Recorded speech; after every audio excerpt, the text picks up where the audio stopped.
Hello, Clarice. And hello, everyone else. My name is Torres, and welcome to Would You Die, the show where we examine all the monsters and villains of pop culture.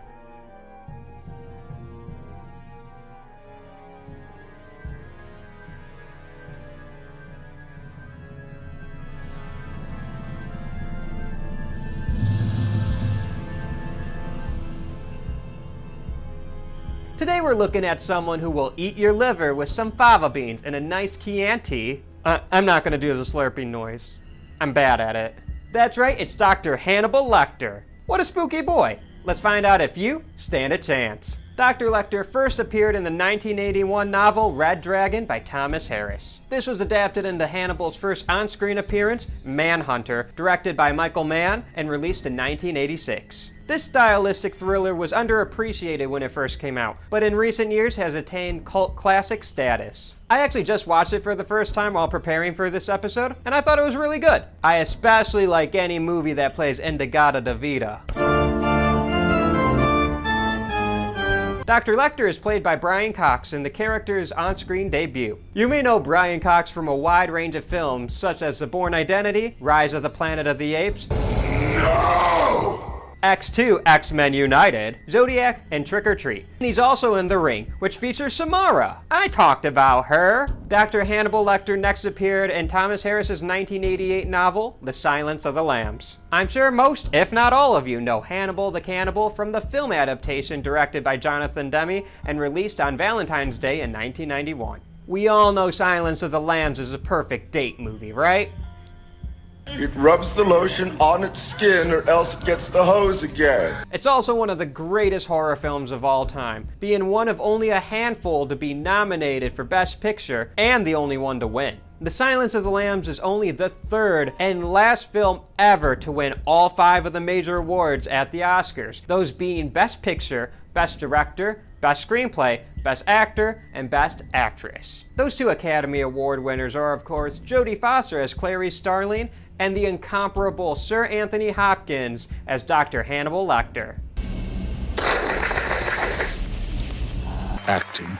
Fun fact, Jonathan Demme approached Sean Connery for the role of Dr. Hannibal Lecter, who obviously turned it down. Can you imagine being such a prolific actor that you can turn down roles like Dr. Hannibal Lecter and Gandalf the Grey just because you're that iconic? Anyways, if you're watching this video, you've probably seen this film. It's one of the extremely few cases where the sequel outshines the original in every single way, to the point where a lot of people forget that it's technically a sequel. Not even The Empire Strikes Back can do that. Impressive.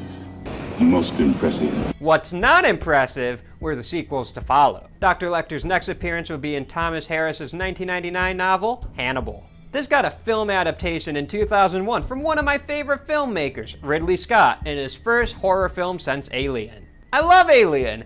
It's my favorite scary movie. So to say I was super excited to watch Hannibal is an understatement. Anyways, I really didn't like this movie. The only things I personally liked about the movie was when the giant murder pigs ate some people and when Hannibal Lecter made Ray Liotta eat his own brains. Julianne Moore was good. In 2002, Red Dragon would get another adaptation, this time called Red Dragon. It brings back Anthony Hopkins as Lecter for the 3rd straight film and has a great ensemble cast with Edward Norton, Ralph Fiennes, Harvey Keitel, Mary Louise Parker, and Philip Seymour Hoffman. It's far more enjoyable than the previous film, and for me it's all because of the cast. But the ending sucks when compared to Manhunter. No rock and/or roll. Boo! Wait a minute, this sounds like rock and or roll. Finally, the last book/film duo would be Hannibal Rising, released in 2006 and 2007 respectively. This is a true prequel, an origin story for Dr. Lecter, even though this feels like a completely different character from the one we've seen prior. He's a mute for the first 15 minutes, and then he's like a Nazi hunter because they ate his sister? Damn! I felt like I was watching a fan fiction, even though this was written by the same author as the other 3 books. Anyways, it's still better than Hannibal. Dr. Lecter hasn't seen the big screen since, but the character had a massive revival thanks to NBC's Hannibal, which ran for 3 seasons, from 2013 to 2015. This time he's played by the immensely talented Mads Mikkelsen, who you've probably seen in Casino Royale, Doctor Strange, and Rogue One, a Star Wars story. The show also has Lawrence Fishburne. It was canceled by NBC in 2015 and had many revival attempts by show creator Brian Fuller. But since he's currently working on a new adaptation of Stephen King's Christine, the show's future is currently up in the air. Also, I totally called that Christine was getting a new adaptation in her episode of Would You Die. But the way Hollywood works, and the fact that Stephen King adaptations are popular again, it's only a matter of time until Christine revs up her engine again. Most recently, there's the 2021 show Clarice on CBS, but that doesn't have Hannibal Lecter at all, so that's all I'm going to say about it. The future of Dr. Lecter seems uncertain at the moment due to a lot of complicated rights issues, but it's inevitable that the character will return at some point. Hannibal Lecter was born in 1933 to a rich family in Lithuania. Did I say that right? World War II came along and his family was killed during the war, leaving 8-year-old Hannibal and his little sister Misha as orphans. They get captured by Nazi war criminals, and sometime later, due to a lack of food and supplies, they eat Hannibal's sister. Hannibal Rising went there, guys. I can't get over it. So understandably traumatized, he's mute for years until he moves to Paris to live with his aunt. He also becomes a medical student in this time.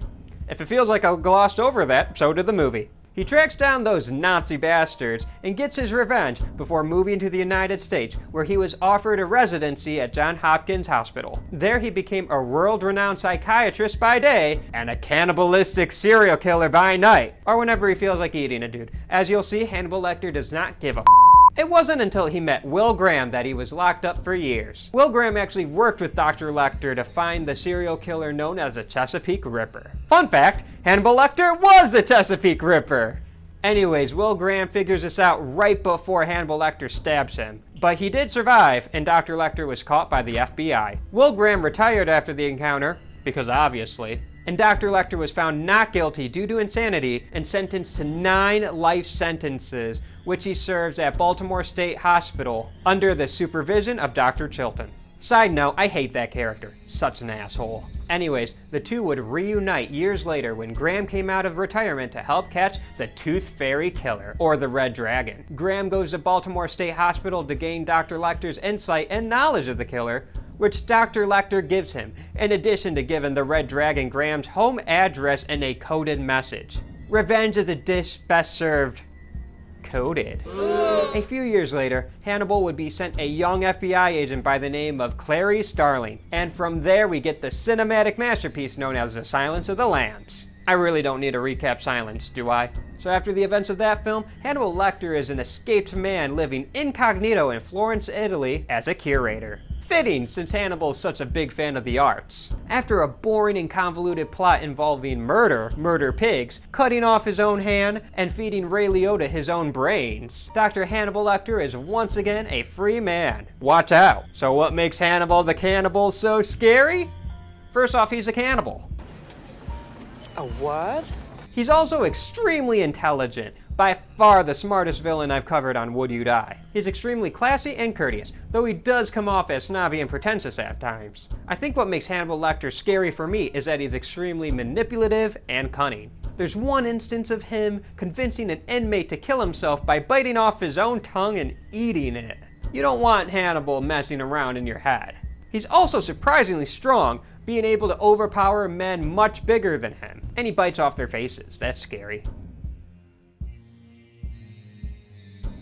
Weapons! Hannibal Lecter uses a variety of weapons throughout the series, but mostly knives. He's also used swords, police batons, a vat of formaldehyde, and rope! Technically he used a horse with that rope. It was nasty. Biting you. When he doesn't have anything else, the good doctor just bites you. It's kind of horrifying every time he does it. Wearing your face. I know this is more of Leatherface's things, but this man tore off a dude's face as an escape plan, and it worked. I'm a dude escaping a dude wearing another dude. Being rude. Apparently Hannibal Lecter hates rude people. Always tip, guys, or Dr. Lecter's gonna get ya. Dr. Lecter hasn't died in any iteration, so I can't really say anything about, killing him, but here are some ways you can potentially survive. Quid pro quo. Dr. Lecter usually wants something, so if you strike up a bargain, he'll more than likely spare you. Also be polite and courteous, or you have no chance in striking a deal. Dr. Lecter has standards. That being said, it's possible to catch Hannibal Lecter. Then how did you catch me? You had disadvantages. What disadvantages? You're insane.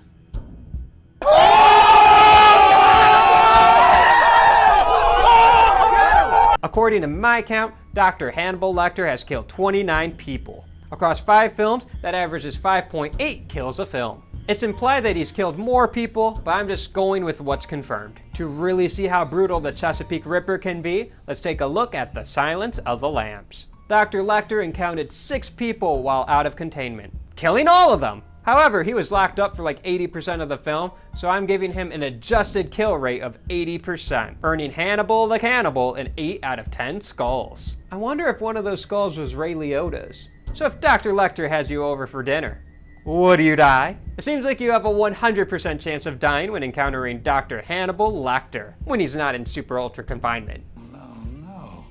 You were doing fine. But come on, Hannibal Lecter don't play. I hope you enjoyed this Dr. Hannibal lecture. If you have a suggestion on who or what I should cover next, comment your thoughts and check out our previous episodes and other fun shows here at 3 Wise Men Media. Don't forget to subscribe.